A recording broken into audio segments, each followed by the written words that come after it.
कि भाई साहब ने हमारा यह आग्रह बहुत ही में स्वीकार किया, इसके लिए हम आपका अभिनंदन करते हैं। प्रणाम। यहाँ से बात करूं आराम से, जैसे आपको वैसे।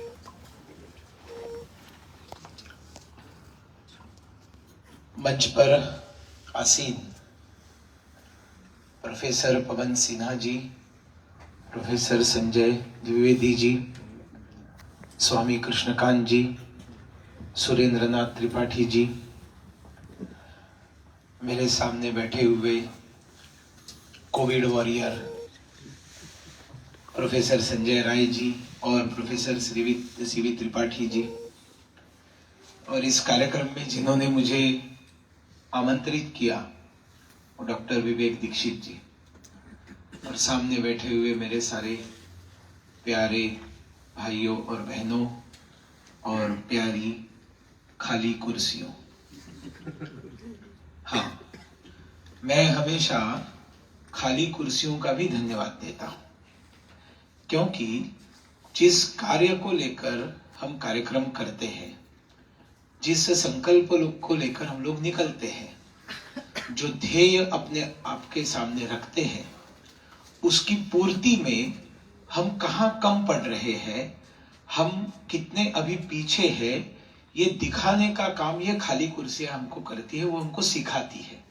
और इसलिए जो आए हुए हैं उनका भी धन्यवाद है, और जो नहीं आए हैं उनका भी धन्यवाद है। और ये बहुत पॉजिटिव नोट है विवेक जी, इससे आप ये मत समझिए कि मैं ये कह रहा हूं कि लोग कम, ऐसा बिल्कुल नहीं है। और हमेशा न आए हुए लोगों के ऊपर अगर कोई गुस्सा है तो वो आए हुए लोगों के ऊपर निकालने का मेरा कोई इरादा नहीं है। तो विषय में मैं ना कोई कमी करूंगा ना कोई जास्ती करूंगा। मुझे जब इस कार्यक्रम में आने के लिए कहा तब बहुत सारे महानुभावों के नाम थे, तो मैंने विवेक जी को कहा कि मुझे क्षमा कीजिए, क्योंकि मैंने अपने घर में जहां मैं रहता हूं 211 नॉर्थ एवेन्यू आरएमएल हॉस्पिटल के सामने, एड्रेस इसलिए बता रहा हूं, आप सबका वहां पर हमेशा स्वागत रहेगा। तो वहां पर मैंने कार्यक्रम रखा है, यही कार्यक्रम है, और इस कार्यक्रम के लिए मैंने बहुत सारे युवाओं को बुलाया है। फर्क इतना ही है कि यहाँ पर ऐसे युवा सामने बैठे हुए हैं जिन्होंने अपनी लंबी पारी खेली है और आगे भी खेलनी है, और वहां पर ऐसे युवा बोलेंगे उस कार्यक्रम में जिन्होंने अपनी पारी अभी अभी शुरू की है। तो है तो सभी युवा, और हमारे देश के प्रधानमंत्री को देखकर कौन कह सकता है कि युवावस्था जो है वो उम्र के ऊपर निर्भर करती है। और इसलिए ये मैं आप सब लोगों की क्षमा चाहता हूं कि मेरा वक्तव्य होने के बाद आपका वक्तव्य सुनने के लिए मैं यहाँ उपस्थित नहीं रहूंगा, लेकिन इसका वीडियो हो रहा है तो इसको मैं जरूर बाद में आप मुझे दीजिए तो मैं देखूंगा। और इतना ही नहीं तो यूजुअली क्या होता है सामान्यतः कि लोग आने के बाद कार्यक्रम शुरू होता है, तो मेरे यहाँ से जब तक फोन नहीं आता कि युवाओं की संख्या पर्याप्त हो गई है तब तक मैं आपके सारे भाषण सुनूंगा। ऐसा नहीं है कि मेरा हो गया तो मैं चला गया, है ना। तो आज हमने दो महानुभावों के सामने अपनी पुष्पांजलि अर्पित की और नमन किया और उनके सामने दीप प्रज्वलन किया। लेकिन स्वामी विवेकानंद जी जो कहते थे और उन्होंने जो कहा था, जिसके कारण सारी दुनिया उनकी मुरीद हो गई, वो बहनों और भाइयों। उन्होंने भाइयों और बहनों कहा था या बहनों भाइयों कहा था, ये इममटेरियल है, लेकिन हम सब लोगों को मालूम होना चाहिए ये देश बहनों भाइयों का ही देश है। सबसे पहले अमिताभ बच्चन को किसी ने बताना पड़ेगा, देवियों और सज्जनों बने रहिए, एक ब्रेक के बाद में फिर आ रहा हूं। तो उसको पता होना चाहिए कि ये देवियों और सज्जनों का देश नहीं है, बहनों और भाइयों का देश है।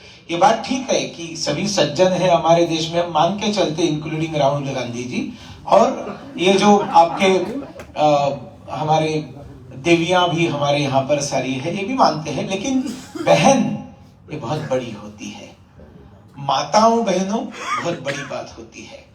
क्योंकि हमारे देश में, मैं आपको टीवी पर देखते रहता हूं, लेकिन बहुत कम देखता हूं क्योंकि आप सस्पेंस खोलने का काम करते हैं। और मैं कोई भी मूवी, ये सस्पेंस मूवी जब लगती है तो मैं फर्स्ट डे फर्स्ट शो इसलिए देखता हूं, नहीं तो कोई तो दुष्ट आकर बताता है कि इसमें विलेन ये है, तो पिक्चर का मजा ही खत्म हो जाता है। तो जीवन के पिक्चर का मजा खत्म करने वाले गुरुजी मेरे बाजू में बैठे हुए पहले ही बता देते हैं क्या होने वाला है ना।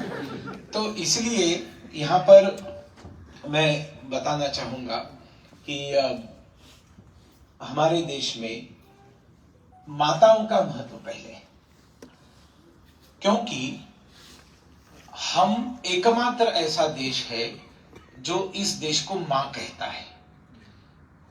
अमेरिका के नसीब में आंटी भी नहीं है, चाइना के नसीब में चाची भी नहीं है। औरों के लिए लैंड है, रियासत है, जागीर है, वतन का टुकड़ा है, स्टेट है, प्रॉपर्टी है, जायदाद है। हमारे लिए ये मां है, और ये मां, ये सर्वोत्तम सर्वोच्च आराध्य दैवत हर व्यक्ति का होता है। सबसे पहले घर में वो उठती है और सबसे आखिर में वो सोती है। सबके लिए वो खाना बनाती है, लेकिन सबसे अंत में वो खाती है। अभी एक नहीं है, उनकी सीरियल्स में आपको कई और मंथराएं बहुत बड़ी संख्या में देखने को मिलेगी कि इस घर की बर्बादी मेरे जीवन का अंतिम लक्ष्य है, और ऐसे बड़ी बड़ी आंखें करके पीछे म्यूजिक बज रहा है, ऐसी बहुत मिलती है वहां पर। लेकिन एकता बहन को यह मालूम होना चाहिए, रामायण को 10,000 वर्ष हो गए। 10,000 वर्षों में इस देश के अंदर किसी भी पिता ने अपने बेटी का नाम कैकेयी नहीं रखा है। Kaikeyi is not accepted in this country. ये हम लोगों को ध्यान में रखना। एक जमाने में पंडित जी सच बताइए, हमारे देश में पहले सिर्फ देवियों की ही पूजा होती थी, देव थे ही नहीं। उसके बाद में लोगों को ध्यान में आ गया कि अगर स्त्री भगवान हो सकता है तो पुरुष भगवान क्यों नहीं हो सकता, और फिर देवों की पूजा चालू हुई। पहले देवियां ही थी इस देश में, और इसलिए हम लोग गणपति बाप्पा, जरा महाराष्ट्र से हूं तो थोड़ा अधिक गणपति, मेरे घर में गणेशोत्सव रहता है। आज ही आमंत्रण देता हूं आप सभी गणेशोत्सव में 211 नॉर्थ एवेन्यू में, एड्रेस वापस रिपीट कर रहा हूं ताकि भूले नहीं आप, आरएमएल हॉस्पिटल के सामने आप सब लोगों का गणेशोत्सव में स्वागत है। पारंपरिक पद्धति से गणेशोत्सव विद ऑथेंटिक मोदक, ये जो यहाँ आपको मिलते हैं ना, ऐसे फर्जी मोदक नहीं है ना, तो ऑथेंटिक मोदक भी आपको मैं खिलाऊंगा, आप जरूर आइए। लेकिन बताने का मुद्दा ये है कि ये हमारे देश में माताओं का जो महत्व है, पहले पूजा हम लोग मां की करते हैं। इस देश के अंदर किसी भी भगवान के साथ हम एक देवी को स्वाभाविक है देखते हैं। कोई भी पूजा में बैठना है तो अर्धनारेश्वर के साथ जब तक अर्धांगिनी बैठती नहीं है तब भारत की कोई भी पूजा संपन्न नहीं होती। मैं हिंदुओं की कहूंगा तो फिर एक बार पदयात्रा करने वाले झल्ला जाएंगे, इसलिए मैं बता रहा हूं कि ये जो हमारे देश में 50% का रिजर्वेशन पहले ही दिया हुआ है ना, क्योंकि उनके बिना कोई पूजा पूरी नहीं होती है, यही बताया मैंने। और पुरुष का भी नाम रखने का समय आता है हमारे देश में, पुरुष का भी नाम रखने का समय आता है तो वो लक्ष्मी नारायण नाम होता है। पहले लक्ष्मी होती है, बाद में नारायण होती है। राधे श्याम नाम होता है, पहले राधा होती है फिर श्याम होता है। इस देश में जानकी वल्लभ नाम होता है, जानकी पहले होती है, वल्लभ बाद में होती है। इस देश में सीताराम होता है, सीता पहले होती है, राम बाद में होता है। दुर्भाग्य से सीताराम येचुरी आज तक समझ नहीं सके इस बात को। इतना अगर उनको प्रॉब्लम है हिंदुत्व के साथ तो जाकर एफिडेविट करके लेनिन स्टालिन येचुरी कर लेते, लेकिन उन्होंने ऐसा नहीं किया। वो आज भी सीताराम को ढो रहे हैं, हम सीताराम को पूजते हैं। तो हमारे देश में मां का महत्व अनन्य साधारण। हमारे देश में जब कोई संत सभी प्रकार की करुणा की, वात्सल्य की, ममता की, माया की हद पार कर देता है, तब हमारे देश में उस पुरुष संत को मां कह के बुलाना चाहिए। लोग ज्ञानेश्वर माउली कहते हैं, हम स्वामी समर्थ को समर्थ माउली कहते हैं। And you might have seen number of saints wearing the saris. संतों की प्रतिमा को हम साड़ी पहनाकर उसकी पूजा करते हैं क्योंकि वो मां बन जाती है। मैंने इतना लंबा चौड़ा भाषण क्यों दिया मां को लेकर? विवेकानंद जी भी जब उन्होंने जीत लिया शिकागो धर्म संसद, और उसके बाद में वर्णन किया गया है कि बहुत हैंडसम थे, बहुत तेजस्वी थे, उनका रूप बहुत सुंदर था, तो महिलाएं अपनी बेंचेस पे से कूद कूद कर उनको चूमने के लिए दौड़ रही थी। अमेरिका है, चलता ही रहता है, लेकिन ये व्यक्ति एकदम तेजस्वी खड़ा था। और जो महिला उनको लेकर आई थी वो चिंता कर रही थी अब ये क्या करेंगी, लेकिन वो उनकी आध्यात्मिक ताकत वही थी कि उधर तक की वो रुकी, नमस्ते नमस्ते हो गया। लेकिन बाद में एक महिला उनको मिलने के लिए आई, बहुत सुंदर थी, और उस महिला ने पूछा Vivekananda, will you marry me? तो विवेकानंद जी ने कहा, भाई क्यों मुझसे शादी करना चाहती हो? तो उसने कहा कि मुझे आपके जैसा तेजस्वी पुत्र चाहिए, इसलिए मैं आपसे शादी करना चाहती हूँ। विवेकानंद जी बोले, बस इतनी सी बात है। अपनी जगह से उठे और उस महिला के चरण छूकर बताए, ले हो गया मैं तेरा बेटा, तुमको मेरे जैसा तेजस्वी बेटा चाहिए था ना, उसके लिए विवाह करने की क्या जरूरत है, मैं हो गया तेरा बेटा, चरण छू लिए। ये भारत है। और ऐसे भारत में हमने आज यहाँ पर 2 तस्वीरें लगाई कि आज उनकी जयंती है और उसको हमने माल्यार्पण भी किया। लेकिन यहाँ पर एक तीसरी तस्वीर, जयंती है लेकिन महिला है ना, तो याद कौन रखेगा इस देश के अंदर? मैं आपको दोष नहीं देता, ये सारे भारतवर्ष की एक कहानी है। आप इन दोनों का चरित्र पढ़िए। स्वामी विवेकानंद जी ने अपने भाषणों में छत्रपति शिवाजी महाराज को अपना आदर्शों में से एक कहा है। अब महामना मदन मोहन मालवीय जी, उन्होंने तो हिंदू विश्वविद्यालय की कंसेप्ट की, और इस देश में जब सभी जगह पर मुगलों का, मुसलमानों का अत्यंत अत्याचारी शासन था, और दिल्लीश्वरोवा जगदीश्वरोवा वाली एक भावना थी कि जो दिल्ली में है वही भगवान है, बाकी भगवान है कि नहीं मालूम ही नहीं हमको। इतनी बुरी अवस्था में जब भारत था, तब जिन्होंने हिंदू पदपातशाही की स्थापना की, उस छत्रपति शिवाजी महाराज के, इन दोनों ने उनकी जो है बात कही थी कि वो हमारे आदर्श है। उन छत्रपति शिवाजी महाराज को जन्म देने वाली जिजा माता की भी आज जयंती है, उसको हम लोग भूलते हैं। मां को जो देश भूलेगा वो देश कभी आगे नहीं बढ़ सकेगा। सिर्फ इनकी बात नहीं है, महात्मा ज्योतिबा फुले की जयंती कितनी जगह पर मनाई जाती है, बहुत बड़े पैमाने पर। सावित्रीबाई फुले की जयंती कितनी जगह पर बनाई जाती है, 10%। जो पहली पढ़ी लिखी महिला है, जिसने लड़कियों की स्कूल चालू की, जो क्रांतिकारी विषय था, उस समय तो कोई इमेजिन ही नहीं कर सकता था। तो आज शाम को मैंने कार्यक्रम रखा है, राजमाता जिजाबाई जयंती, न्यू महाराष्ट्र सदन, शाम को 4 बजे से 6 बजे तक का समय है। आप सभी सादर आमंत्रित हैं, क्योंकि उस महिला को भी हमने देखना चाहिए। अच्छा, वो सिर्फ एक मां नहीं है कि जिसने शिवाजी महाराज के आंखों के सामने स्वप्न देखा, उनके स्वप्न दिया कि तुमको हिंदवी स्वराज्य की स्थापना करनी है। She was a great administrator, वो एक बहुत बड़ी प्रशासक थी, कुशल प्रशासक थी। She was a great justice, वो एक बहुत न्यायाधीश थी, बड़ी न्यायाधीश थी, न्याय करती थी। And she was a warrior, वो लड़ती थी तलवार लेकर। आपने वो धोती जैसी महाराष्ट्र ट्रेडिशनल साड़ी देखी है, उसको हम लोग मराठी में 9 वारी साड़ी बोलते हैं। आप लोग जो साड़ियां पहनी है, ये 5 वार की साड़ियां हैं। वो 9 वार मतलब वो वारी मतलब उसका लेंथ ऑफ दैट क्लॉथ, तो 9 वारी रहती है। तो वो धोती जैसी पहनती है। वो धोती जैसी क्यों पहनती है? क्योंकि दे वर वॉरियर्स। जो धोती जैसी साड़ी है, उससे आप घोड़े के ऊपर चढ़ सकती है, लड़ सकती है। आज के घड़े में आप बाइक चला सकती है, स्कूटी की जरूरत नहीं पड़ेगी। ऐसी वो साड़ी भी जो है महाराष्ट्र की, ये दिखाती है कि वो योद्धाएं थी, इसलिए वो साड़ी है। तो ऐसी योद्धा थी वीर जिजा माता हमारी, और उनके कई सारे गुण थे, तो उनको भी हमने याद करना चाहिए। मेरी प्रस्तावना में ही ज्यादा समय ले लिया, आप लोगों का अभी समय में ज्यादा लेता नहीं।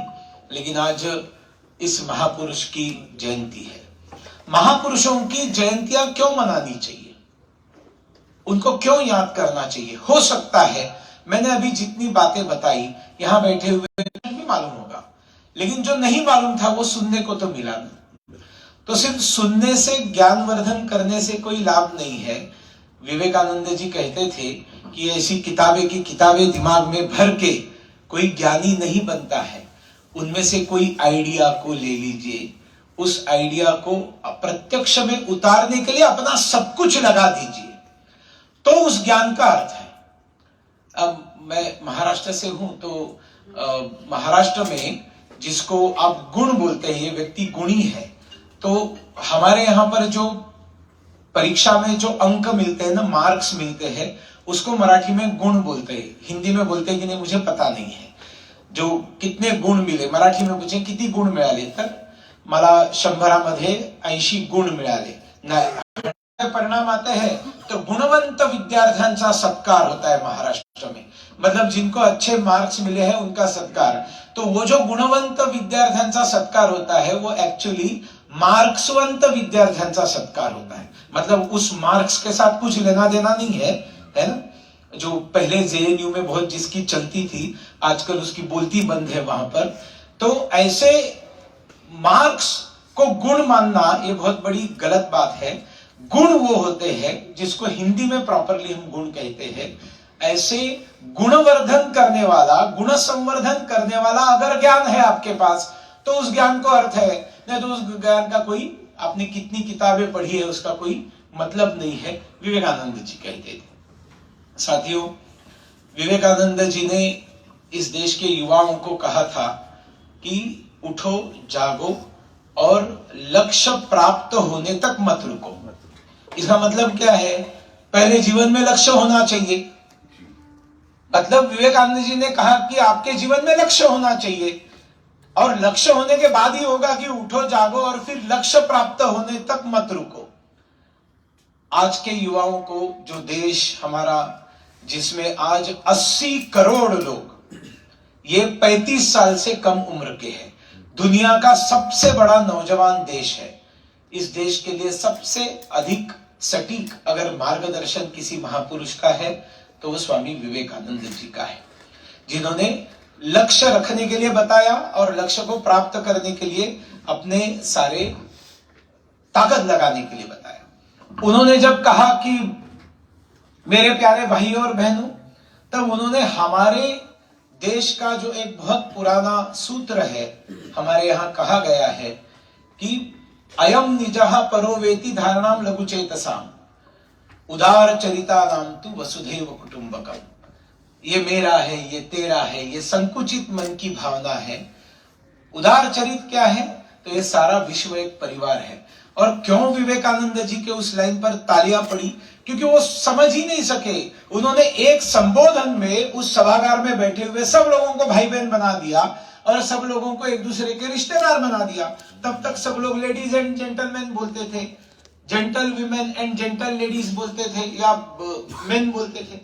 ये एक व्यक्ति था जिसने भाइयों बहनों करके सबको रिलेटिव्स बना दिया। वसुधैव कुटुंबकम, विश्व परिवार की भावना उन्होंने सबके सामने रखी। उन्होंने भारत के अंदर जो कुरीतियां हैं, अटेंशन राहुल गांधी जी, भारत के अंदर जो कुरीतियां है उसको बाहर जाकर नहीं बोला। उन्होंने बाहर जाकर भारतीय संस्कृति वेदांत का गौरव किया और भारत के अंदर आकर उन्होंने भारत की कुरीतियों के ऊपर कुठाराघात किया। उन्होंने कास्ट सिस्टम के ऊपर कुठाराघात किया, उन्होंने अनटचेबिलिटी के ऊपर हमला किया। उन्होंने हमारे देश के अंदर जितनी भी गलतफहमियां हमारी थी, इससे बड़ा और क्रांतिकारी कौन हो सकता है जो कहता है सत्यनारायण की पूजा मत करो, दरिद्र नारायण की पूजा करो, मूर्ति में भगवान को मत देखो, भगवान को देखना है तो इंसान के अंदर देखो, उस इंसान के लिए सर्व प्रकार के विकास के लिए अपने आप को समर्पित करो, वही ईश्वर की पूजा है। ये बोलने वाले स्वामी विवेकानंद जी थे। मैंने अटेंशन राहुल गांधी इसलिए कहा कि आपको दुनिया भर के वीडियोस मिलेंगे विदेश में जाकर भारत कैसे डाउन जा रहा है, भारत में कैसे गलत चल रहा है, इसके दुनिया भर के भाषण देकर आए हैं। मतलब दुनिया में भारत तोड़ो और यहां आने के बाद भारत जोड़ो का ढोंग करने वाले ढोंगी। और विवेकानंद जी को अगर आदर्श रखना है तो देखिए, सारी दुनिया में उन्होंने भारत का डंका बजाया और भारत की कमियां बाहर नहीं बताई, अंदर आकर कमियों के ऊपर कुठाराघात किया। घर के जो मैले कपड़े हैं घर में धोते हैं तो मैला पानी निकल रहा है ये पता नहीं चलता है, घर के मैले कपड़े घाट पर जाकर धोएंगे, दुनिया देखती है इनके घर में कितनी गंदगी है। और इसलिए ये हमारे लिए बहुत बड़ा आदर्श है। विज्ञान की बात करें, विज्ञान निष्ठता की बात करें, मेक इन इंडिया की बात करें। आज Modi ji make in India कहते हैं तो क्रिटिसिज्म के लिए फिर एक बार पदयात्री बोलना चालू करते हैं, क्या है make in India, made in India बोलना चाहिए। फालतू में शब्दों को लेकर इधर उधर घुमाते बैठते हैं। आपको पता होना चाहिए जमशेदजी टाटा और विवेकानंद उसी जहाज में प्रवास कर रहे थे जब आप शिकागो जा रहे थे। उसी जहाज में जमशेदजी टाटा भी थे और उनका बहुत बड़ा संवाद हुआ है आपस में, जो टाटा जी ने अपने पत्रों में लिखा हुआ है। और उसमें विवेकानंद जी ने कहा कि अपने देश के अंदर आप निर्मित क्यों नहीं करते, आप अपने देश में प्रोडक्शन क्यों नहीं करते, कारखाने क्यों नहीं लगाते, आपके पास धन है। और टाटा ने अगर इतने बड़े उद्योजक बने, इतने बड़े उद्योग बनाए तो उसका कारण विवेकानंद है। ये मैं नहीं कहता, ये स्वयं टाटा जी ने लिख के रखा है। इससे आगे विज्ञान निष्ठता, मतलब सिर्फ किसी ने, मैं बार बार इनको कहा महाजनों ये न गतस्य पंथः, महाजनों ये न गतस्य पंथः, आप आगे बढ़िए हम पीछे चलते हैं, लेकिन महाजन ने बताया वो सही है या नहीं ये भी चेक करने की काल के अनुसार जरूरत है। एक जमाने में जो कहा गया वो आज रिलीवेंट है कि नहीं, विज्ञान के आधार पर उसको चेक करने की आवश्यकता है। और इसलिए अगर आपको मालूम है इंडियन इंस्टीट्यूट ऑफ साइंसेस जो है बेंगलोर में है ना, उसको आज आप टैक्सी वाले रिक्शा वाले को भी बताएंगे ना इंडियन इंस्टीट्यूट ऑफ साइंस में लेकर जाओ तो बोले अच्छा टाटा इंस्टीट्यूट जाना है, टाटा इंस्टीट्यूट जाना है, वो आपको बोलेगा it is known as Tata institute. और इस प्रकार का अनुसंधान करने वाला एक आप संस्थान निर्माण कीजिए। ये विवेकानंद जी ने टाटा जी को बताया था और उसके बाद में वो बेंगलोर का साइंस का इंस्टीट्यूट बना है। ये आप लोगों को, कई लोगों को, मेजॉरिटी लोगों को शायद पता नहीं था, पता होना चाहिए, इसलिए इन कार्यक्रमों की आवश्यकता है। डॉक्टर सेन एक बहुत बड़े एग्रीकल्चरिस्ट जिन्होंने एग्रीकल्चर यूनिवर्सिटी की स्थापना की, उसका नाम भी उन्होंने विवेकानंद इंस्टीट्यूट ऑफ एग्रीकल्चर दिया था। उन्होंने कहा है कि विवेकानंद जी के अलग अलग उद्धरणों से मुझे ये इंस्पिरेशन मिली कि मैंने कृषि के ऊपर अनुसंधान करना चाहिए, क्योंकि विवेकानंद जी कहते थे कि इस देश ये कृषि प्रधान देश है और कृषक का अगर हम भला नहीं करेंगे तो इस देश का भला नहीं होगा। ये विवेकानंद जी कहते थे। मैं जब जब बताता हूं ये विवेकानंद जी कहते हैं तब वो आपको ये समझ में आना चाहिए कि ये 150 पौने 200 साल पहले की सारी बातें चल रही है। जब विवेकानंद जी कहा करते थे एक गुलाम देश के एक सन्यासी थे, उस समय ये देश गुलाम देश था, आज की बात अलग है।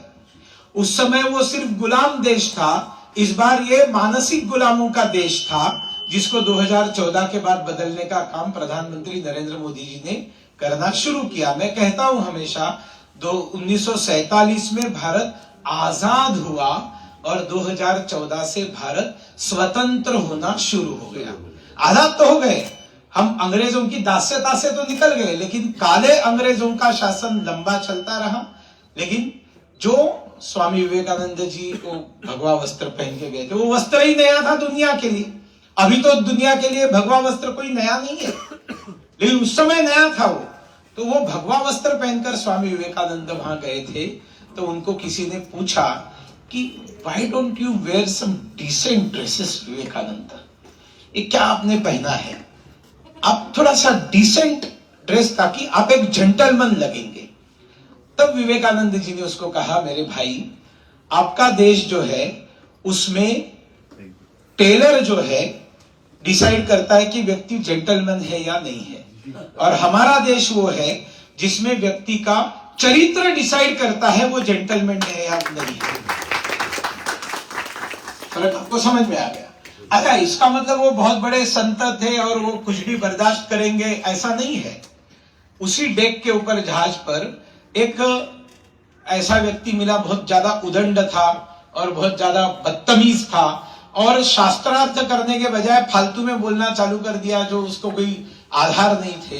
तो उसके बाद में कुछ हद तक बर्दाश्त करने के बाद उन्होंने उसको बताया कि इसके आगे अगर तुम कुछ भी बोले तो जहाज से उठाकर तुमको मैं बाहर फेंक दूंगा। ये विवेकानंद जी ने कहा है, मैं नहीं कह रहा हूं। मैं फेंक देता, उन्होंने फेंका नहीं, उन्होंने सिर्फ कहा कि फेंक दूंगा, वार्निंग दी। क्योंकि विवेकानंद जी जानते थे India, Bharat has got power of knowledge and knowledge of power as well. अग्रतः चतुर्वेदः पृष्ठतः सशरधनु इदम ब्राह्मम इदम शास्त्रम शापादपि शरादपि परशुराम। उन्होंने कहा कि भैया हमारे हाथों में 4 वेद है। कोई हमसे अगर शास्त्रार्थ करना चाहता है, बातचीत करके, डिबेट करके अगर आप हमसे जीतना चाहते हो तो आ जाओ, हम तैयार है। लेकिन अगर कोई हथियार उठाते हैं और शक्ति से लड़ना चाहते हैं तो don't take us for granted, हमारे पीछे पृष्ठतः सशर धनु, हमारे पास धनुष्य बाण भी है, हमारे पास पावर ऑफ नॉलेज है, मतलब ज्ञान की शक्ति है, वेद है, और शक्ति का ज्ञान है, धनुष्य बाण है। हम दोनों में एक्सपर्ट है। विवेकानंद भी इसी का परिचय देते, उठाकर फेंक दूंगा। ट्रेन से प्रवास कर रहे थे और बाजू में बैठा हुआ ऐसा ही उदंड व्यक्ति था, और उसने जैसे ड्रेस को लेकर कमेंट्स हुई थी, वैसे उनकी पादुकाएं जो थी उसको लेकर किसी ने कमेंट की। अरे ये क्या है, ये पादुका तुम पहने हो, ये क्या है, what is this, are they footwears? इसका कुछ मतलब है? मजाक उड़ा रहा था अंग्रेज, कुछ बोले नहीं वो, और ये सो गए थोड़े से विवेकानंद जी। तो उसने क्या किया, वो पादुकाएं उठाई और खिड़की से बाहर फेंक दी। थोड़े समय बाद जब विवेकानंद जी जगे तब उनको ध्यान में आ गया कि पादुकाएं नहीं है, उनको समझ में आ गया क्या हो गया है, लेकिन तब तक ये सज्जन सो गया था। तो विवेकानंद जी ने उसने जो कोट निकाल कर रखा था उसको उठाया और खिड़की से बाहर फेंक दिया। उठने के बाद वो ढूंढने लगा, मेरा कोट कहां गया? A man, do you know where my coat is? गुस्से से बोला, probably your coat has gone out of the train to search my padukas. तुम्हारा कोट मेरी पादुकाएं खोजने के लिए बाहर गया। मैं मुझे नहीं, इनको ताली आई।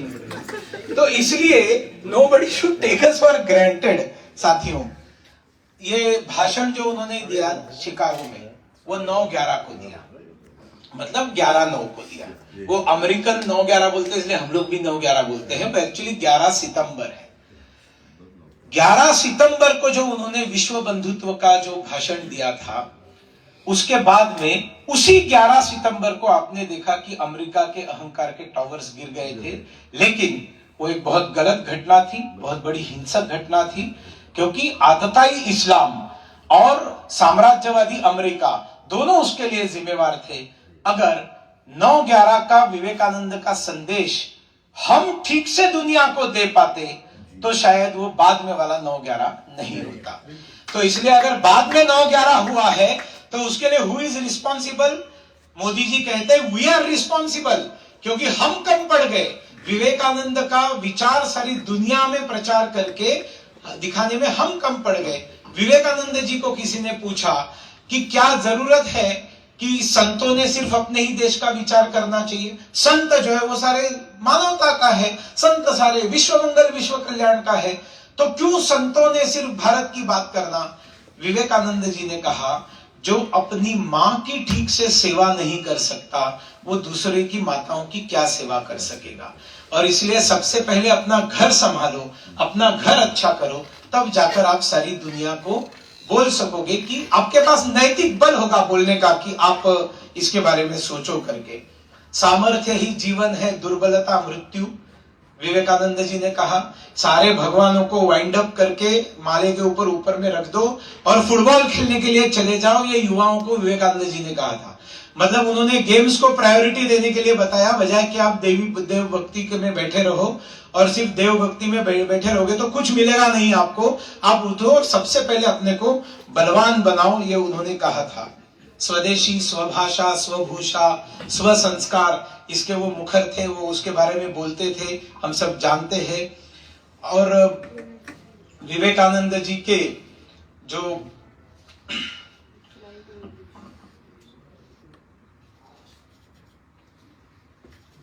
हमारे, मैं खत्म कर रहा हूं, बाकी सभी बुद्धिजीवी यहाँ चिंता में पड़े कि ये कितना बोलेगा, लेकिन आप लोगों को परिचय ठीक से बताया नहीं गया। वैसे मैं MSc BEd हूं और स्कूल टीचर रहा हूं, तो जब तक घंटा नहीं बजती तब तक मेरा बोलना बंद नहीं होता। और यहाँ तो घंटा की कोई व्यवस्था नहीं की है ना। और क्या होता है, कई बार राजनीति में हम लोग जरा ज्यादा कोई भाषण देता है तो पीछे से कुर्ता खींचते हैं, लेकिन मेरे दाहिने बाएं दोनों राजनीति वाले नहीं है और बहुत ही सज्जन है। एक तो गुरु है, इसलिए किसी ने कुर्ता खींचने का जो है प्रयत्न भी नहीं किया।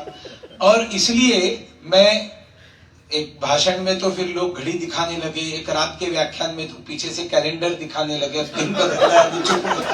लेकिन आतंकवाद के दिन 2014 से पहले बहुत चल रहे थे, मतलब कोई सुरक्षित नहीं था। अभी तो मोदी आने के बाद सब ठीक हो गया, लेकिन एक व्यक्ति ने, सामने बैठे हुए व्यक्ति ने पिस्तौल निकाला, बताइए ये क्या। तो मैं एकदम डर गया, मैंने कहा भैया मैं रुक जाता हूँ, तुम पिस्तौल काहे को निकालते हो भैया, माफ कर दो। तो उसने कहा नहीं, आप बोलते रहो, ये आपके लिए पिस्तौल नहीं लाया है, आप जाने के बाद आपको जिसने यहाँ पर बुलाया है उसके लिए मैंने पिस्तौल लाया है। तो इसलिए यहाँ पर विवेक दीक्षित जी की सुरक्षा ये मेरी सबसे पहली जिम्मेवारी है। तो इसलिए मैं समाप्त करने से पहले दो बातें बताना चाहूंगा। प्रधानमंत्री नरेंद्र मोदी जी ने मुझे एक छोटा सा दायित्व दिया। जब वो पहली बार वाराणसी चुनाव लड़ने के लिए गए तब उन्होंने मुझे कहा कि मेरा वहां का कैंपेनिंग तुम देखना। तो I was campaigning, one of the campaigning incharges of Varanasi Lok Sabha in 2014। तब उन्होंने कहा कि मैं यहाँ आया नहीं हूं, मुझे माँ गंगा ने बुलाया है। लेकिन मैंने और एक बात कही, वाराणसी वो शहर है जिस शहर ने एक नरेंद्र को विवेकानंद बनाया। आपको मालूम होना चाहिए, स्वामी विवेकानंद जी को विवेकानंद नाम ये वाराणसी ने दिया है, उससे पहले नहीं था। वो जब वाराणसी गए तब वो स्वामी विवेकानंद बने। तो एक वाराणसी ने एक नरेंद्र को विवेकानंद बनाया और उस नरेंद्र विवेकानंद के स्वप्नों को साकार करने के लिए उसी वाराणसी ने एक नरेंद्र को प्रधानमंत्री नरेंद्र बनाया। और इसमें कोई दो राय ही नहीं है, इसमें कोई दो राय ही नहीं है। प्रधानमंत्री नरेंद्र मोदी जी जब से काम पब्लिक ऑफिस में आकर, not only as a prime minister but as a chief minister of Gujarat, जो उन्होंने काम चालू किया, उस काम को उन्होंने स्वामी विवेकानंद जी के बताए हुए रास्ते पर उन्होंने किया है। जितनी भी बातें मैंने बताई, और बहुत सारी मैं लिख कर लाया था, बहुत सारी और भी गाड़ी में पड़ी हुई है, आपको डर लगेगा इसलिए मैंने वो लाया ही नहीं कागज ऊपर में। तो वो सारी बातें मोदी जी उनकी हर पॉलिसी में, दरिद्र नारायण की सेवा, स्वच्छता क्या है।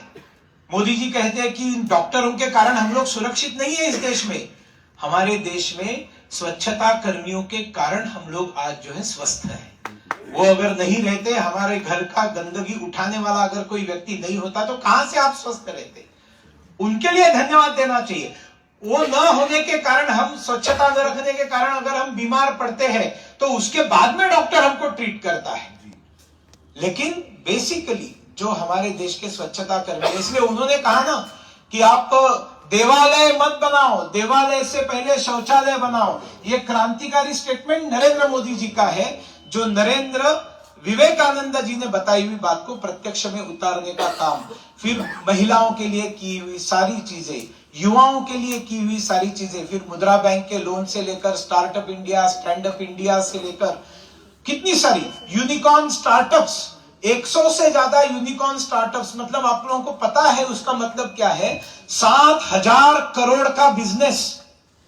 यूनिकॉर्न स्टार्टअप का अर्थ होता है 7,000 करोड़ का बिजनेस। आज इस देश में 100 से ज्यादा युवा कर रहे हैं। युवा कर रहे मतलब उन्होंने उस बिजनेस को चालू किया, स्टार्टअप अपना चालू किया और चालू करते ही उसका वैल्यूएशन 100 करोड़ था। और यह भी मालूम होना चाहिए अगर 100 लोग ऐसे हैं तो उसमें से 70 से अधिक युवा ये फर्स्ट जनरेशन एंटरप्रेन्योर्स है। मतलब उन किसी की माँ सब्जी बेचती है, किसी के पिता मजदूर है, किसी के पिता स्कूल टीचर है, किसी की माता और कुछ काम करती है और ये बेटा जो है ये बिजनेस चालू किया और 100 करोड़ का बना, आज 7,000 करोड़ पार कर दिया, उसको कहते हैं। और दूसरा ये जो 100 लोग हैं उसमें 25 लड़कियां हैं, लड़कियां जो आज 7,000 करोड़ की मालकिन बन गई है। ये जो मोदी जी ने क्रांतिकारी परिवर्तन करके दिखाए हैं, आप अलग से मेरा एक कार्यक्रम रखिए, उसके ऊपर मैं भाषण जरूर आकर दूंगा। लेकिन हम लोगों को पता होना चाहिए कि मोदी जी की हर नीति ये विवेकानंद जी के विचार से प्रेरित है। इसलिए मैं डंके की चोट पर बताता हूं, पदयात्री को भी बताता हूं यहां से कि देखो भैया, तुम बेवकूफों जैसे बयान मत दो। क्या बोला कि पांडवों ने डीमोनेटाइजेशन किया था क्या? पांडवों ने नोटाबंदी की थी क्या? पांडवों ने गलत जीएसटी लगाया था क्या? नहीं, क्योंकि वो तपस्वी थे। मैंने एक बड़ा सुंदर पोस्टर देखा, दुर्योधन गुस्से से कर्ण को पूछता है, अरे भैया डीमोनेटाइजेशन तो मैंने भी नहीं किया था, फिर चर्चा सिर्फ पांडवों की क्यों हो रही है? अब चर्चा करने वाले से जाकर पूछो यार, हमको क्या पूछते हो? तो बताने का मुद्दा यह है कि विवेकानंद हम लोगों ने जीना चाहिए, सिर्फ कार्यक्रम अटेंड करके नहीं होगा। मराठी में कहते एकतरी ओवी अनुभवावी। इतने सारे संतों ने इतनी सारी ओविया अभंग बताए हैं, उसमें से एक कुछ ना कुछ ओवी जो है, कोई अभंग है, कोई उनका उपदेश है, उसको हम आचरण में लाने की कोशिश करेंगे तो ये भारत जो है ये विश्व गुरु बनेगा। जो उन्होंने कहा था, उन्होंने अंग्रेजों में एक विश्वविद्यालय में उन्होंने भाषण दिया था, जो 20वीं शताब्दी की शुरुआत में उन्होंने भाषण में क्या कहा था? ये शती आपकी है, this century is yours, but next century is century of India. देखिए वो कब बताते हैं? 1901 में बताते हैं कि आने वाली शताब्दी आप लोगों की है, अंग्रेजों को बताते हैं। लेकिन उसके बाद में आने वाली शताब्दी ये जो 21वीं सदी, ये भारत की होगी। ये युग द्रष्टा थे, उन्होंने कहा कि मैं देख रहा हूं भारत माता विश्व के सर्वोच्च सिंहासन पर बैठकर सारे विश्व का मार्गदर्शन कर रही है। वो दिन नजदीक आ रहा है, लेकिन इस नजदीक आने वाले दिन में हम लोगों का क्या योगदान है, इसके बारे में हमने सोचना चाहिए। बजाय के कार्यक्रम में आए, बैठे, सुने, तालियां बजाए, बाद में आप आपके घर, हम हमारे घर, हम तो लगे फिर वापस व्हाट्सएप में, हाय बेब्स आज शाम का क्या प्रोग्राम है। इससे कुछ चलने वाला नहीं, इससे कुछ होने वाला नहीं। हम अपना जो है आगे का मार्गक्रमण जीवन का ऐसा करें कि जिसके कारण देश हमें याद रखेगा। महामना को भी हमने स्मरण करना चाहिए। हिंदू विश्वविद्यालय उन्होंने बनाया, he was the richest beggar of this country. Bharat का सबसे बड़ा भिखारी, जिन्होंने कभी भी इसमें शर्म नहीं की लोगों को मांगने के लिए, और उसमें निरहंकार की हद बताकर मेरा विषय समाप्त करता हूं। जब वो पैसा जमा कर रहे थे हिंदू विश्वविद्यालय के लिए, बनारस हिंदू विश्वविद्यालय के लिए, तब उनको पता चला कि वाराणसी के घाट में अगर सुबह 3 बजे वहां जाते हैं तो बहुत सारे भिखारी बैठते हैं और दुनिया भर से आने वाले लोग नहाने के बाद अच्छा दान पुण्य करते हैं। तो महामना मदन मोहन मालवीय जी भिखारियों की लाइन में जाकर बैठा करते थे और हाथ में पैसे लेकर हिंदू विश्वविद्यालय के लिए लेकर जाते थे। इन भारत रत्न महामना को मेरा प्रणाम, स्वामी विवेकानंद जी को प्रणाम, आप सबको प्रणाम और मंच पर बैठे हुए लोगों की क्षमा याचना। बहुत बहुत धन्यवाद।